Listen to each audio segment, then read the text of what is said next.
ইন্দুবালা ভাতের হোটেল সিরিজের main recipe ছিল কচু বাটা, আর সেই কচু বাটা আজকে আমি তোমাদেরকে করে দেখাবো। তো বলো কেমন আছো সবাই? আজ তার নতুন আরেকটি ব্লগে তোমাদের সবাইকে স্বাগত জানাই। ফার্স্টে মাকে বললাম, মা নারকেলটা একটুখানি ভেঙে কুড়িয়ে দাও, কারণ কচু বাটাতে নারকেল দিলে তার স্বাদ হয়ে যায় অনবদ্য অসাধারণ।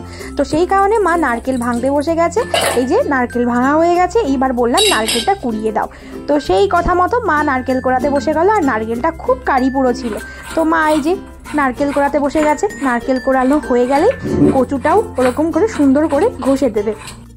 তো নারকেল কোড়ানো হয়ে গেছে, আর এইবার মাকে বললাম, মা তাহলে তুমি কচুটাও একটুখানি ঘষে দাও।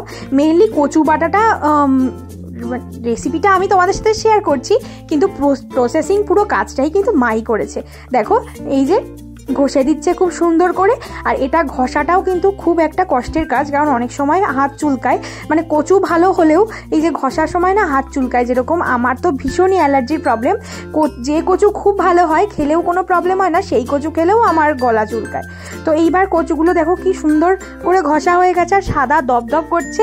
এইবার মা কিন্তু কচুগুলোকে হাত দিয়ে দিয়ে চেপে চেপে এই যে কচুরদের দুধটা হয় সেটাকে ফেলে দেবে। দেখো কি ঘন কচুর দুধ, আর এটা যদি গলায় পড়ে তাহলে চুলকে মনে হয় মরে যেতে হবে, এরকম একটা অবস্থা। তো যাই হোক, এই যে দুধগুলো চেপে চেপে নিচ্ছে।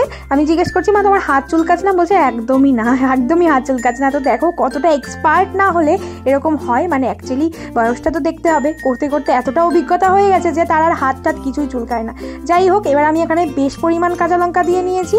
আর এইবার এই কাঁচা লঙ্কাগুলোকে নিয়ে আর কচুটাকে নিয়ে আর নারকেল কোড়ানোটা নিয়ে মিক্সিতে বেটে নিতে হবে। যাদের বাড়িতে শিলনোড়া আছে তারা কিন্তু শিলনোড়ায় বেটে নেবে। এইবার কাঁচা লঙ্কা দিয়ে এর মধ্যে আমি দিয়ে নিচ্ছি সামান্য পরিমাণ সর্ষে। তো অনেকে সর্ষে দেয় না, কিন্তু সর্ষেটা দিলে না তার স্বাদ আরও ভালো হয়। এইবার এখানে একটুখানি নারকেল কোড়ানো নিয়ে নিলাম, আর এখানে একটুখানি নিয়ে নিলাম কচু, মানে যে ঘষে রাখা কচুটা। এবার এটাকে বেটে নিতে হবে। তো বাটার জন্য একটুখানি আমি এখানে নারকেলের যে জলটা ছিল ওই জলটা একটুখানি দিলাম। মিক্সিতে তো জল ছাড়া একদম বাটা যায় না, মানে ফিনিশিং হয় না বাটাটা। তো সেই কারণে ওই যে নারকেলের ভেতরে যে জলটা ছিল ওটা দিয়েই ভালো করে বেটে নিলাম।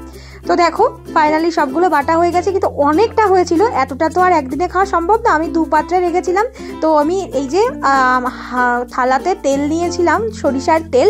তো তেলের মধ্যে 1 বাটি ঢেলে দিলাম। এই বাটিটা আমরা দুপুরে 3 জন মিলে খাবো। তো এখানে এবার বেশ খানিকটা নুন দিয়ে নিয়েছি। আর এর মধ্যে মা বললো আর একটুখানি সরিষার তেল দিয়ে আরও স্বাদ হবে। মা আর একটুখানি তেল দিয়ে দিল। এইবার এটাকে ভালো করে মেখে নিতে হবে। তো মাকে বললাম, মা তাহলে তুমিই মাখিয়ে দাও, কারণ সবটা তো মাই করেছে, শুধুমাত্র আমি বেটেই দিয়েছি এই আর কি। এছাড়া পুরো প্রসেসিংটাই মা করেছে। তো এটা কিন্তু খেতে ভারী ভালো লাগে। তো সুন্দর করে মেখে নিচ্ছে, আর এটা মাখার পরেও কিন্তু টেস্টটা ডিপেন্ড করে।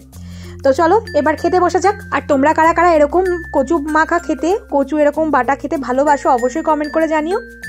আমার তো ভীষণ ভালো লাগে, ইভেন এডিটিং করার সময়ও জিভে জল চলে আসছিল। সবাই ভালো থেকো, সবাইকে টাটা।